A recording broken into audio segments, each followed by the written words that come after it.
नमस्कार दोस्तों, मैं राहुल कुमार शर्मा। आज हम लोग बात करने वाले हैं ऑनरेबल सुप्रीम कोर्ट में जंतर मंतर को लेकर हुई आज की विशेष सुनवाई की।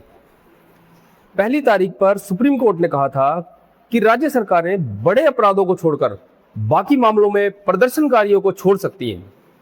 इसलिए आज की सुनवाई को लेकर काफी चर्चा थी कि कोई बड़ा संदेश न आ जाए। आज सुप्रीम कोर्ट में दो प्रमुख याचिकाओं की सुनवाई हुई।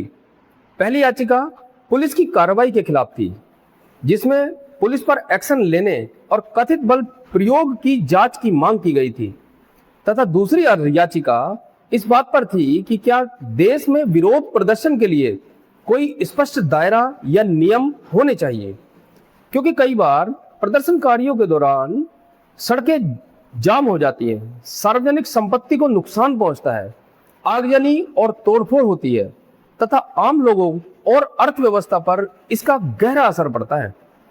उदाहरण के तौर पर जंतर मंतर के आसपास सड़कें बंद होने से कनॉट पैलेस जैसे प्रमुख व्यावसायिक क्षेत्र में हजारों कार्यालय प्रभावित होते हैं और लाखों लोगों का कामकाज बाधित होता है।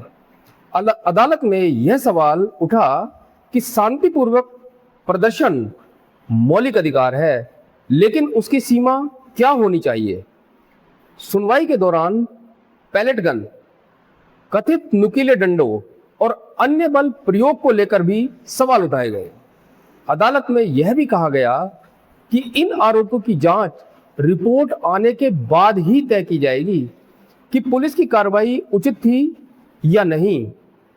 कार्यकर्ताओं ने मांग की कि प्रदर्शनकारियों पर दर्ज मुकदमे वापस लिए जाए, क्योंकि उसमें बड़ी संख्या में छात्र शामिल थे।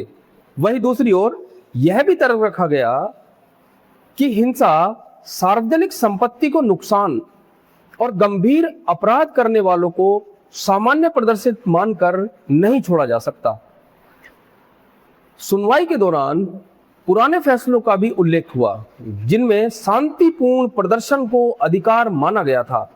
साथ ही डॉक्टर भीमराव अंबेडकर के संविधान सभा में दिए गए विचारों का भी हवाला दिया गया कि लोकतांत्रिक व्यवस्था में असहमति जताने के संवैधानिक तरीके मौजूद हैं। अदालत ने कहा कि राज्य सरकारें अपने स्तर पर कानून के अनुसार मामलों की समीक्षा कर सकती हैं और जिन मामलों में गंभीर अपराध नहीं है, वहां उचित प्रक्रिया अपनाई जा सकती है।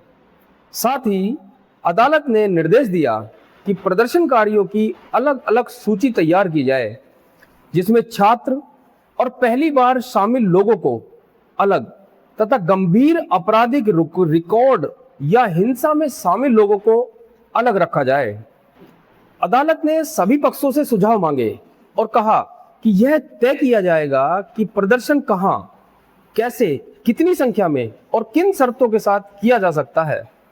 आयोजकों की जिम्मेदारी क्या होगी, सार्वजनिक संपत्ति के नुकसान की भरपाई कौन करेगा, पुलिस को कब और किन परिस्थितियों में बल का प्रयोग करने का अधिकार होगा तथा शांतिपूर्ण की गई स्पष्ट परिभाषा क्या होगी।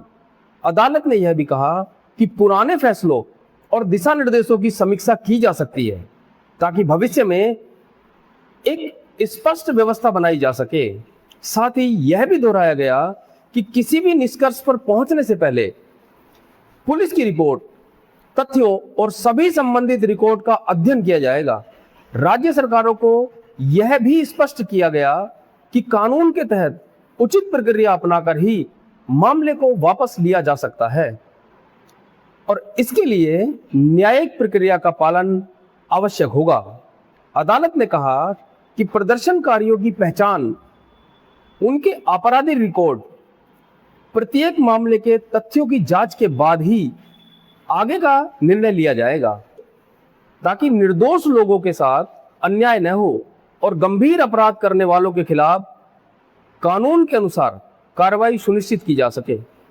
यह वाकई में पीसफुल प्रोटेस्ट था या फिर यह सोवरेनिटी पर हमला था, भारत के ऊपर हमला था, भारतीय संप्रभुता के ऊपर हमला था। मैं समझता हूं सैल्यूट करना चाहिए इस बेंच को।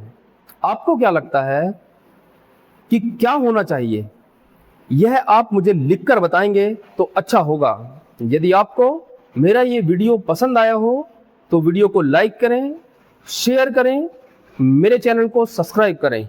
धन्यवाद। जय हिंद।